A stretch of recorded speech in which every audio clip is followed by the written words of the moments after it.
देखने वाले तमाम ही मौजूद नाजरीन और सामीन को आपके मेज़बान असदुल्ला सिद्दीकी की तरफ से अस्सलाम वालेकुम रहमतुल्लाह। मेट्रो 7 पाकिस्तान की जानिब से खुसूसी ट्रांसमिशन इलेक्शन 2024 के हवाले से पेश की जा रही है। अवाम की आवाज़ मेट्रो 7 पाकिस्तान के साथ आज हमारे पास साथ जो मौजूद हैं बहुत ही काबिल एहतराम और बहुत ही पुराने सियासी रहनुमा हैं और काफ़ी आपकी सियासत में आपकी काफ़ी महारत है।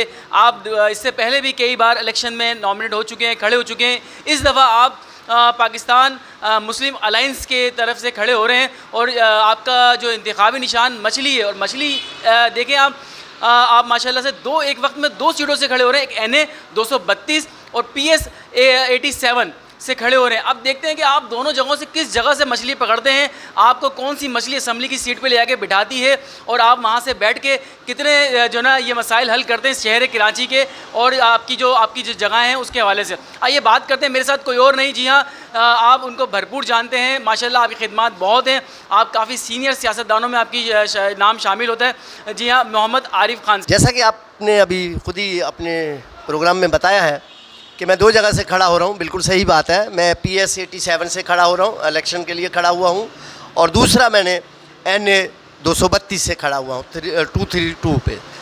गुजारिश ये है कि NA बहुत बड़ा हल्का होता है और PS छोटा होता है, मगर मैं दोनों पे इसलिए खड़ा हुआ हूँ कि मुझे दोनों के हालात एक जैसे ही नज़र आ रहे हैं।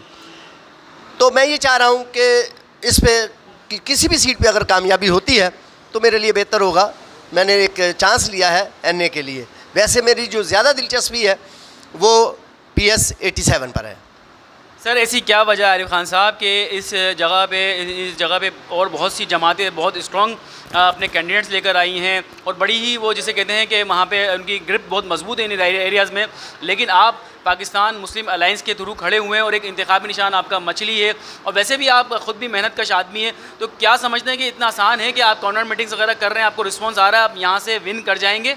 देखिए, बात यह है कि विन करने की बात नहीं हो रही है, बात ये हो रही है कि आप मुखलिस हैं या नहीं हैं, आप अपने हलके की आवाम के साथ मुखलिस हैं या नहीं हैं। मैं अपने हलके की आवाम के साथ मुखलिस हूँ, इसलिए हूँ कि जितने भी पार्टी की आपने ज़िक्र किया है, जो भी पार्टियाँ इसमें इलेक्शन में रही हैं या जो इक़्तिदार में रही हैं, आपके ख़्याल में कितना अरसा रही है? एक 35 साल रहा है, एक 20 साल रहा है, एक 15 साल कंटिन्यू उसने हुकूमत की। अभी आप उसका मेरे हलके का हाल तो देखें चल के, आप देखें वहाँ पीने का पानी नहीं है, तालीम नहीं है, सेहत नहीं है, कुछ भी नहीं है। क्यों? क्या उनका हक नहीं है? ये सब फंड सारे खा जाते हैं। अपने मेरे हलके पे अगर फंड लगा हुआ होगा तो वो नज़र आएगा। आज यहाँ पर जितने भी लोग इक़्तिदार आला हैं उन्होंने क्या किया है? आप बता दें, कोई काम किया है तो कोई काम नहीं किया। मैंने अब मुंतखब होने के बाद देखिए, मेरा काम है कि मैंने वहाँ के जो हलका है उसके हालात सही करूं, वहाँ पीने का साफ़ पानी दूं, तालीम दूं, सेहत दूं, जो मेरे दायरे इख्तियार में है वो करूं। मैं ये तो नहीं है कि मैं नहीं करूं।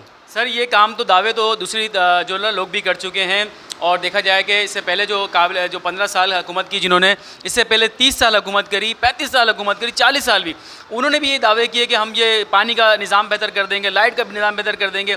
तो आपके समझते हैं कि आप एक सीट जीतने के बाद ये सारे निज़ाम हल कर सकेंगे, जबकि वो मेजॉरिटी 2/3 मेजॉरिटी से। देखिए, मैं आपको एक बात बताऊँ, बात क्या है कि उठ बांध कमर क्या डरता है, फिर देख खुदा क्या करता है। आप इस पर पहले आएँ। जब आप एक शख्स खड़ा हो जाएगा, अपने काम से मुखलिस हो जाएगा, तो वो काम कामयाब हो जाएगा। मैं देखिए, मैं अपनी बात कर रहा हूँ, मैं Mohammad Arif Khan purely self made आदमी हूँ। मैं नीचे से ऊपर आया हूँ और मैं बहुत ऊपर तक रहा हूँ। मैं पूरे डिस्ट्रिक्ट ईस्ट का चेयरमैन रहा हूँ। मुझे ये नहीं है, मैंने इक़्तिदार ये छोटे मोटे देखे हुए हैं।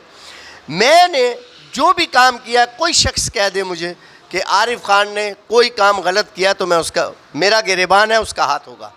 मैं उसी नज़रिए को मद्देनज़र रखते हुए, चूँकि मैं प्योरली सेल्फ मेड हूँ, मैं निचली सतह पे सारे तमाम हालात जानता हूँ, इसलिए मैं ये कहता हूँ कि मेरा जो वोटर है वो आप हो।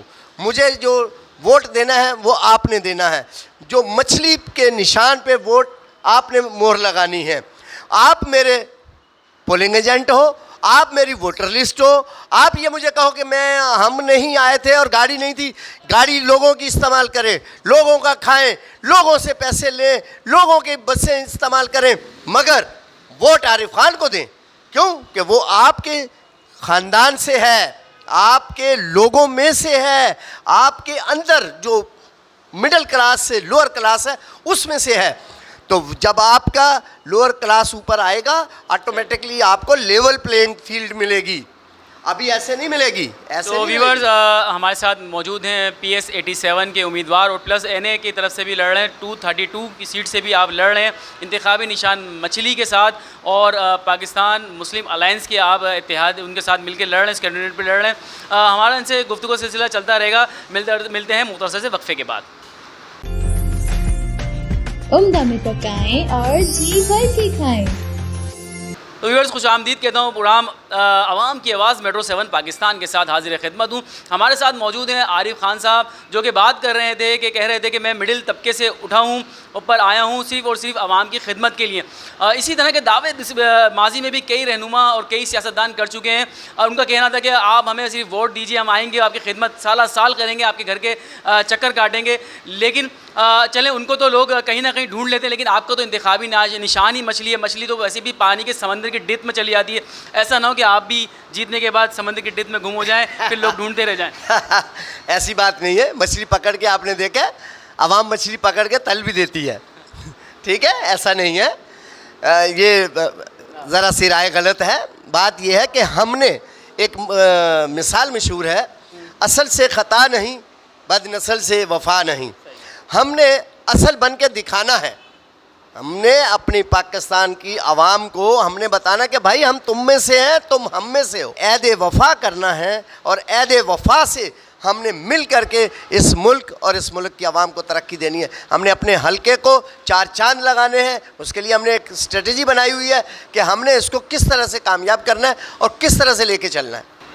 जी नाज़रीन, बस हम आखिरी सवाल की तरफ आएंगे आरिफ खान साहब के तरफ कि आप इससे कबल किस किस पार्टी में आपकी शमूलियत रही और अपने हलके में आप किस तरह काम कराएंगे? देखिए, मैं तो बात यह है कि मैं मुस्लिम लीग नून में रहा हूँ, बड़े मेरे अच्छे मरासम रहे हैं, और राहत मोहम्मद अली साहब को अल्लाह खुश रखे, उन्होंने मुझे हर तरह से हर हाल में मुझे सपोर्ट किया है। और उसके बाद मैं जनरल परवेज़ मुशर्रफ साहब की पार्टी में गया था। वो मेरे एक दोस्त हैं, वो मुझे ज़बरदस्ती लेके गए थे। उनका भी बड़ापन है कि मैं जनरल सेक्रेटरी रहा हूँ लेबर विंग सिंध का। तो उसके बाद तो मैं अभी ये पाकिस्तान मुस्लिम अलाइंस में, मुझे एक साहब है, मेरे दोस्त हैं इरफान करीम भाई, वो लाए हैं। नहीं तो मेरा आने का कोई प्रोग्राम नहीं था। मैं इंडिपेंडेंट इलेक्शन लड़ लेता, मैं ऐसे नहीं करता, मगर वो चूँकि मेरे दोस्त हैं, वो लेकर के आए हैं, तो मैं उनको भी रिफ्यूज़ नहीं कर सकता। तो व्यूअर्स, प्रोग्राम का वक्त ख़त्म हुआ जाता है, जो कि मेट्रो 7 पाकिस्तान की जानिब से खुसूसी इलेक्शन ट्रांसमिशन 2024 के हवाले से पेश की जा रही थी। आवाम की आवाज़ मेट्रो 7 पाकिस्तान को देखती रही है, और इलेक्शन व्यूअर्स सबसे आखिर में इलेक्शन आते रहेंगे। लोग कुछ जीत के असम्बली तक चले जाएंगे और कुछ अपने घर वापस चले जाएंगे, लेकिन सियासी रंजिशों को अपने दिलों में नहीं बसाइए। आपस में मोहब्बत इखलास के साथ रहिए, और यही एक अच्छे पाकिस्तानी होने का सबूत है। अल्लाह हाफ़िज़।